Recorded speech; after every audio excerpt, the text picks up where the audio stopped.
लालू जी आप सबसे बड़े दोषी हैं। और लालू जी को मैंने देखा, कल सुना, आदरणीय लालू जी ने कहा कि 1995-96 में भारत की सरकार, यूनाइटेड फ्रंट की सरकार ने यह फैसला लिया था। जो ये फैसला लेते हैं वो जमीन पर उतरता ही नहीं। देश के यशस्वी प्रधानमंत्री नरेंद्र मोदी जी जातीय जनगणना को, उसको जनगणना में शामिल करने का काम किया है। राष्ट्रीय जनता दल, इसका मतलब है कि अब जो फैसला देश के प्रधानमंत्री जी लेंगे, इसी तरह पटाखा छोड़ने का काम राजद करेगी।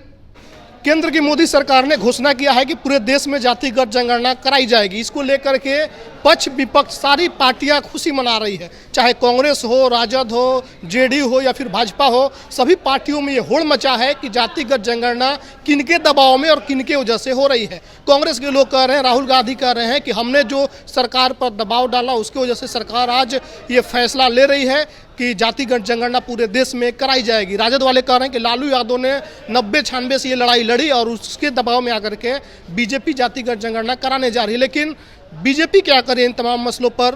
सम्राट चौधरी जो बिहार सरकार के डिप्टी सीएम हैं, उन्होंने साफ तौर पे कहा कि ये किसी के दबाव में नहीं बल्कि भारत के प्रधानमंत्री के वजह से हो रहा है। भारत के प्रधानमंत्री चाहते हैं कि सबको आगे मौका मिले, सबके साथ न्याय हो, उस वजह से ये जनगणना कराई जा रही है। अब देखिए क्या कर रहे थे सम्राट चौधरी। 30 अप्रैल 2025 के देश के यशस्वी प्रधानमंत्री आदरणीय नरेंद्र मोदी जी के नेतृत्व में जो भारत सरकार ने एक फैसला लिया जाति जनगणना का, इस ऐतिहासिक फैसला के लिए मैं बिहार सरकार की ओर से और बिहार भारतीय जनता पार्टी की ओर से देश के यशस्वी प्रधानमंत्री आदरणीय नरेंद्र मोदी जी को बधाई और धन्यवाद देना चाहता हूं।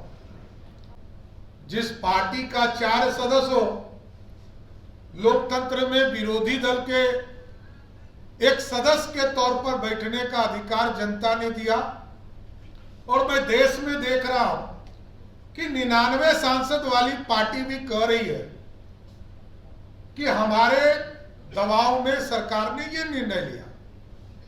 ये तो हमको लग रहा है कि ये लोग सहयोगी दल हो गए क्या? एनडीए के राष्ट्रीय जनता दल, इसका मतलब है कि अब जो फैसला देश के प्रधानमंत्री जी लेंगे, इसी तरह पटाखा छोड़ने का काम राजद करेगी। तब तो हम स्वागत करेंगे साथियों। यदि प्रधानमंत्री जी के सभी फैसले से कांग्रेस पार्टी के युवराज और राजद के युवराज यदि इसी तरह समर्थन देने का काम करेंगे, तब तो हम लोग भी मानेंगे कि वो लोग लगातार मोदी जी प्रधानमंत्री हैं, सबका समर्थन करने का काम करें। और लालू जी को मैंने देखा, कल सुना, आदरणीय लालू जी ने कहा कि 1995-96 में भारत की सरकार, यूनाइटेड फ्रंट की सरकार ने यह फैसला लिया था। 30 साल हो गए। 30 साल में यूनाइटेड फ्रंट की सरकार 18 महीने तक रही। 10 साल तक वो स्वयं यूपीए के पार्ट रहे, केंद्र में रेल मंत्री रहे।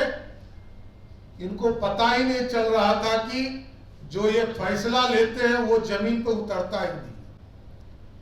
और जबकि याद कीजिए 2010 में जातीय सर्वे करने का काम में लगभग 4,893 करोड़ रुपया खर्चा किया गया, जिसमें 8 करोड़ 19 लाख गलतियां पाई गई।